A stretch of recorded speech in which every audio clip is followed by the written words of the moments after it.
Fala galerinha do xadrez, tudo beleza? Estamos aqui no ano de 1974, mais uma partida aqui do Karpov, do Anatoly Karpov, um ano antes aqui dele se tornar o campeão mundial, com a saída, né, do Bob Fischer.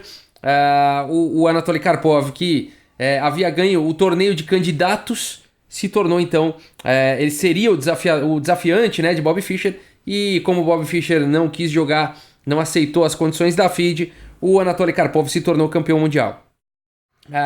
E antes disso, então, eu tô apresentando aqui, né, para quem ainda não conhece, enfim, começando a falar aí sobre o Karpov. A gente já teve uma partida aqui na playlist dele, uma partida realmente muito interessante, que mostrava bastante o estilo dele vencendo do Korchnoi no torneio de candidatos.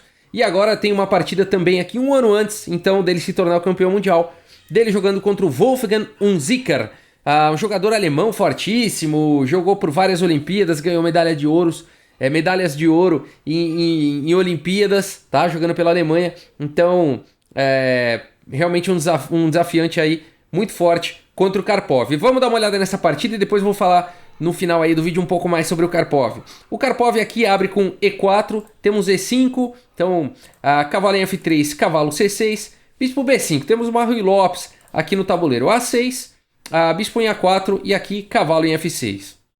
Atacando o peão de E4. Aqui as brancas não precisam defender esse peão imediatamente, podem dar roque, né? Se o cavalo porventura capturar aqui em E4, as brancas podem jogar com D4 ou podem jogar com torre 1 e ficam com, apesar do peão a menos, pelo desenvolvimento estar mais acelerado, tem compensação aí pelo peão. Por isso que depois de roque, na maioria das vezes, as pretas não capturam, mas podem capturar também, não tem nada de errado. Mas aqui continuou-se com bispo em E7. Karpov continua com torre 1, B5 atacando o bispo, bispo B3, D6, C3, roque, e aqui um importante lance, eu acho que eu já mostrei isso em algumas partidas aqui no canal, o lance H3, né, não permitindo aqui a entrada do bispo em G4. A partida segue aqui com cavalo em A5, atacando esse forte bispo aí de B3, bispo C2, e agora C5, jogado pelas pretas, D4, dama C7, cavalo de bem em D2, cavalo C6, D5, e até aqui, gente, é tudo teoria, tá? Eu tô passando um pouco mais rápido aí, porque até agora não tem nenhuma novidade, é tudo lance teórico aí de Ruy Lopes, tá?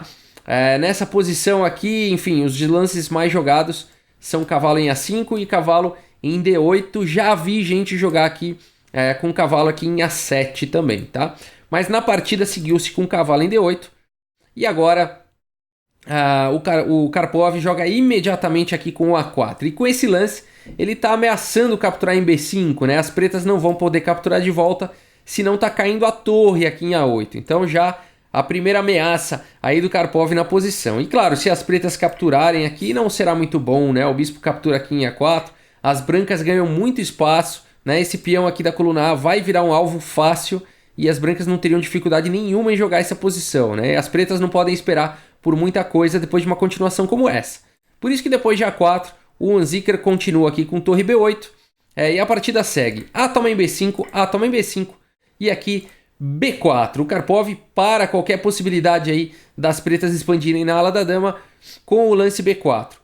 Cavalo B7, afinal de contas, B4, possivelmente aqui o plano das brancas poderia ser cavalo B3, cavalo A5, né? Então, imediatamente colocando aqui o cavalo em B7, segurando as casas C5 e A5. E o Karpov vai para um plano diferente aqui, muito interessante por sinal, com o lance aqui cavalo em F1. De F1 esse cavalo vai poder vir para G3 e segurar aqui a importante casa de F5. Prestem atenção na casa de F5, o Karpov ele bota muita atenção na casa de F5 aqui nessa partida. Pode parecer que ela não é tão importante agora, mas o Karpov percebe que uma vez que a ala da dama estiver bloqueada e o centro estiver bloqueada, as atenções vão se voltar para a ala do rei. E as pretas poderiam planejar algum tipo de ataque na ala do rei com F5. Por isso o Karpov já começa a se antecipar ao domínio da casa de F5. Olha que legal a visão posicional aí do Karpov.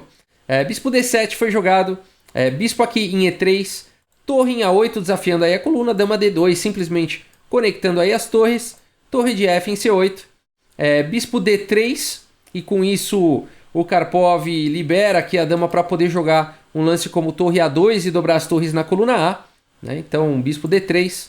A partida segue com G6. E olha só, aqui o Unzicker já começa também a brigar pela casa de F5, né? Também tirando a casa de F5 aqui do cavalo, né? Então, legal. A tensão por F5 já começou. Cavalo G3 aqui pelo Karpov, de qualquer jeito, jogando cavalo em G3. Bispo em F8. E esse bispo, uma vez que o lance G6 foi jogado, esse bispo tenta compensar aqui fraquezas nas casas escuras. Poderá vir para G7, se for preciso, né? Então vai compensar as casas enfraquecidas aqui pelo peão. A torre em A2 foi jogada aqui pelo Karpov.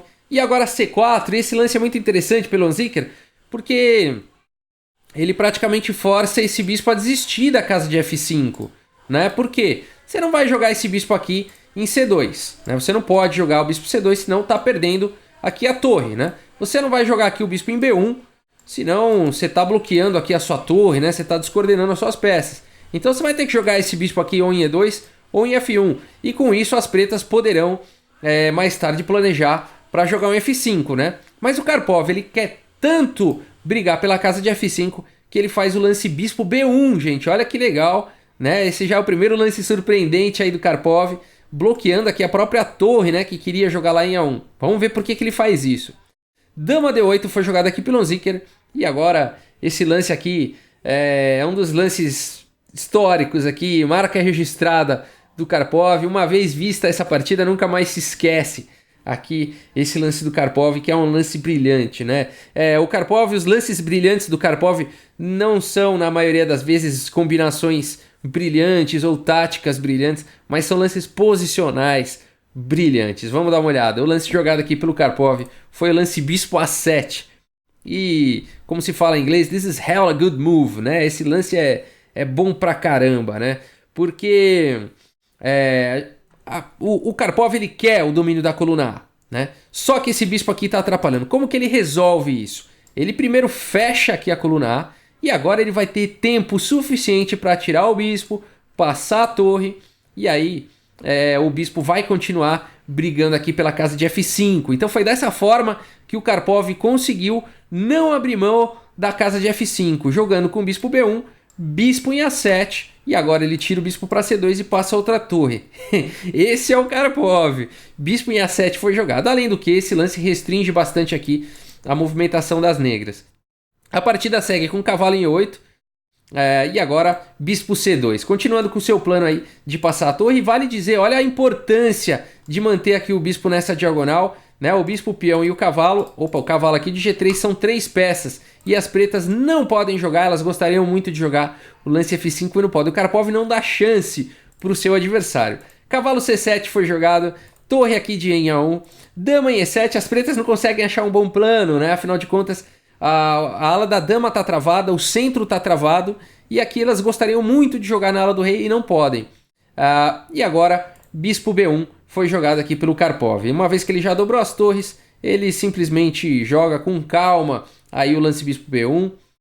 E a partida segue com bispo em E8, cavalo aqui em E2, e agora o Karpov começa com o seu plano de atacar na ala do rei. Cavalo em E2, fortalecendo a casa de F4, que é o lance que ele vai querer jogar daqui a pouco.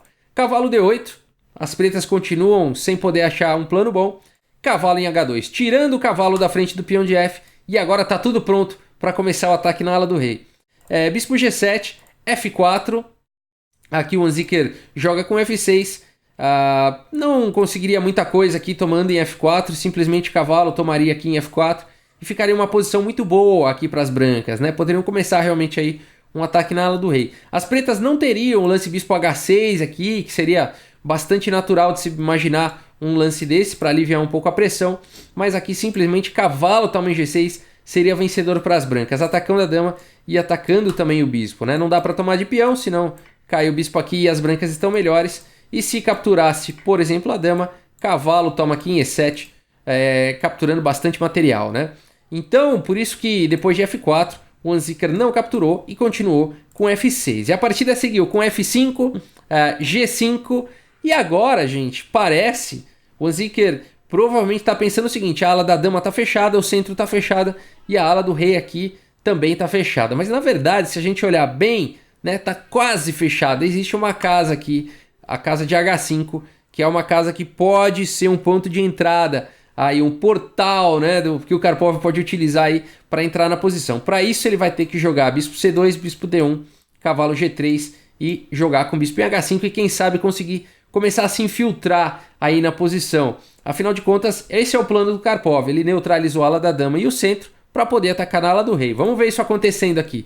Bispo C2, portanto, bispo em F7, cavalo G3 seguindo com o plano, cavalo B7, as pretas realmente têm que ficar fazendo lance, não conseguem progredir na posição, bispo D1, H6 e agora sim o seu plano, né? Bispo em H5, tentando entrar aí na posição. Dama em E8, defendendo e adicionando mais um ataque, então aqui a H5. E agora dama D1, adicionando mais uma proteção, então, aqui ao bispo de H5, né? São duas proteções já. A partida segue com cavalo em D8. E agora torre A3 pelo Karpov. Rei F8, torre de 1 e A2, rei G8.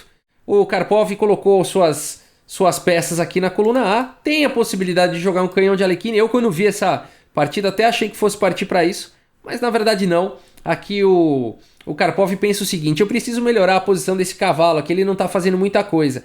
E eu gostaria muito que esse cavalo tivesse atuando sobre as casas G4 e F5, para eu poder no futuro jogar um lance como bispo G6, e aí depois de uma possível troca o meu cavalo poder ir para F5. Né? Como é que o Karpov faz isso? Via F1 e E3? Poderia, mas ele joga mais bonito aqui. Joga cavalo G4, né? Se aproveitando aí de um tema tático da posição. Afinal de contas, agora as pretas têm 2 ataques aqui em H5 e o Karpov tem apenas uma defesa, né? Então aqui ele poderia ir por F1 e E3, mas aqui ele testa as habilidades táticas do Unzicker. O Unzicker não poderia tentar ganhar uma peça aqui com bispo toma, cavalo toma e dama toma, porque o Karpov teria a tática aqui com cavalo em F6, dando um duplo, né? E aí depois de bispo toma, dama toma aqui em H5. Então teria esse ataque descoberto aí e venceria imediatamente, né? Por isso que depois de cavalo G4, o Unzicker não foi para essa linha e jogou aqui com rei F8. Agora sim ele está ameaçando capturar em H5, porque o tema tático passa a não existir mais, né? Não teria mais cheque com cavalo em F6. E a partida segue então com cavalo em E3, e aqui o Karpov foi muito bem sucedido em tirar o cavalo dele de H2 e colocar em E3 aonde ele está atuando nas casas de G4 e F5. A partida segue com rei G8, o Unzicker está na triste posição de ficar repetindo o lance de rei F8, rei G8. E a partida segue com bispo também F7, cheque, cavalo também F7, e aqui a dama do Karpov chega em H5. Pouco a pouco ele vai conseguindo aí, pela pequena brecha da ala do rei, né, a casa de H5, ele vai conseguindo melhorar aí a posição das suas peças. Cavalo D8, propondo aí a troca de damas, e agora mais um lance aqui, assinatura do Karpov, um lance posicional perfeito. Dama G6, tá bom? E aqui, claro, se as pretas capturarem aqui a dama do Karpov, F toma em G6, e aí o Karpov teria excelentes casas aqui para os seus cavalos, e seria questão de tempo aí, seria muita pressão realmente, em muitos pontos aí das negras, né? E não seria questão de tempo aí para a posição desmoronar, né? Por isso que a partida seguiu aqui com rei F8, e agora cavalo H5 foi jogado pelo Karpov, e nessa posição o Unzicker abandonou a partida. E essa é uma posição muito bonita de um seu adversário abandonar, porque o material está igualzinho, né? Apenas um peão e um bispo foram trocados na partida inteira, né? Os bispos de casas claras e o peão da coluna A. Todos os demais 7 peões de cada um estão no tabuleiro, os 2 cavalos estão no tabuleiro, o bispo de casas escuras, dama, 2 torres, né? E os reis, claro, estão no tabuleiro, né? Então, por que abandonar? Porque realmente aqui o Unzicker foi esmagado, pouco a pouco, foi sendo esmagado aí no tabuleiro, né? Esse é o Karpov. O que está acontecendo aqui, Rafael? Vamos lá, né? Bom, aqui, claro, tem uma ameaça muito forte aqui, né? De capturar em G7 com checkmate. E se aqui o Unzicker capturasse a dama, depois de peão, toma aqui em G6, o cavalo ganharia aqui a casa de F5. Vamos falar cavalo B7, uma possível continuação. Cavalo F5, atacando aqui o bispo de G7 duas vezes. Cavalo E8 defendendo G4, apenas para fazer as pretas jogarem. Aí seria um belíssimo de um Zugzwang aí. Teria que jogar aqui com o bispo em H8, não há lance melhor, né? Estaria caindo aqui em H6, nem precisaria tomar aqui agora, poderia melhorar ainda mais a posição com o bispo B6, ameaçando aqui capturar a torre.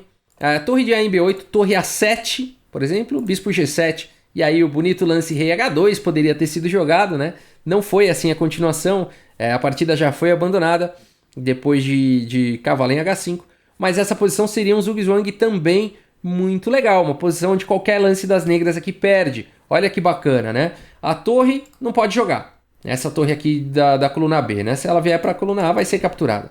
Essa torre também não tem caso, ó. O bispo não deixa, o peão não deixa, o peão e o bispo não deixam. Então não dá para mexer também essa torre. Esse cavalo não pode se mexer, senão tá caindo aqui, ó. Tá caindo aqui em G7, né? Seriam 3 ataques aqui. Então esse cavalo não pode sair daí. Esse cavalo aqui também não pode sair daí, porque ele está defendendo aqui em G7, né?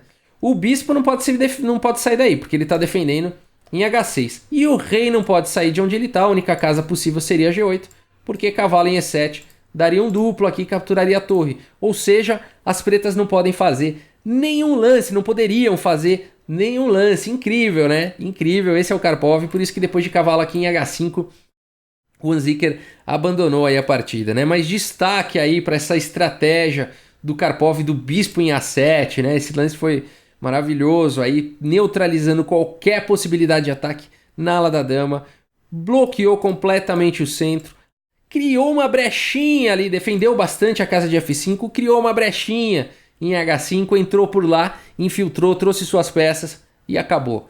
É um plano infalível aí do Anatoly Karpov. Espero que vocês tenham gostado aí dessa partida, é realmente muito interessante ver aí o estilo do Karpov, né, pessoal? Bom, deixa eu falar um pouquinho aqui sobre o Karpov, então. Ele aprendeu a jogar xadrez aos 4 anos de idade. Aos 11 anos de idade ele se tornou mestre candidato e aos 12 anos de idade ele foi aceito na escola, na renomada escola de xadrez do Botvinnik, tá bom? Onde o próprio Botvinnik teve como alunos aí então o Karpov, inclusive o Kasparov e o Kramnik, os 3Ks da escola aí de Botvinnik, né? E o interessante é que logo após aí o Karpov ser aceito na escola de Botvinnik, o próprio Botvinnik anotou lá que seria uma perda de tempo dar aula para o Karpov, que ele não tinha nenhuma ideia do que se tratava o xadrez e que não teria futuro nenhum como profissional aí do xadrez. Minha opinião, aquela provocação que muita gente precisa, né, para poder ir atrás, se mexer e vencer. Não tem como um garoto que aos 11 anos era mestre candidato, né, recebeu uma notícia dessa que não tinha nenhuma pista do que seria jogar xadrez, né? Na minha opinião, o Botvinnik sabia o que estava fazendo ali, sabia onde estava mexendo, né? O Karpov sob a tutela aí,